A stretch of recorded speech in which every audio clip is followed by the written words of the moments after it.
À ce rendez-vous du secteur privé africain, le gouvernement ivoirien est au contact des investisseurs. Face à eux, tour à tour, ministre de l'Agriculture, de la Santé, du Tourisme et de la Construction et du Logement présente les opportunités d'investissement dans ces différents secteurs. Invité au pupitre, Patrick Hachi présente l'impact des réformes mises en œuvre pour améliorer l'environnement des affaires. Grâce à ses infrastructures de qualité, à son climat de paix intérieure, à sa sécurité juridique réelle, à sa législation fiscale compétitive pour les investisseurs, la Côte d'Ivoire est aujourd'hui la porte d'entrée naturelle vers deux marchés les plus prometteurs.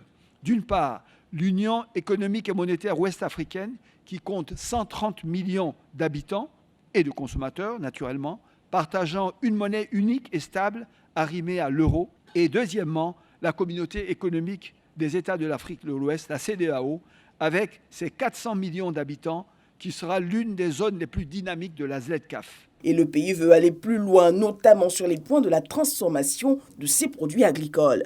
Nous devons transformer bien plus, exporter bien plus de produits semi-finis pour créer, en fin de compte, bien plus d'emplois et de richesses ici, pour une jeunesse qui ne cesse de croître et veut s'insérer.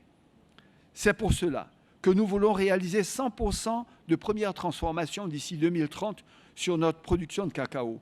En y parvenant et en captant ainsi autour de 25% de la valeur ajoutée mondiale d'ici 10 ans, cela générerait un revenu supplémentaire de plus de 45 milliards de dollars par rapport à 2020, soit l'équivalent de près de 75% de notre PIB en 2030.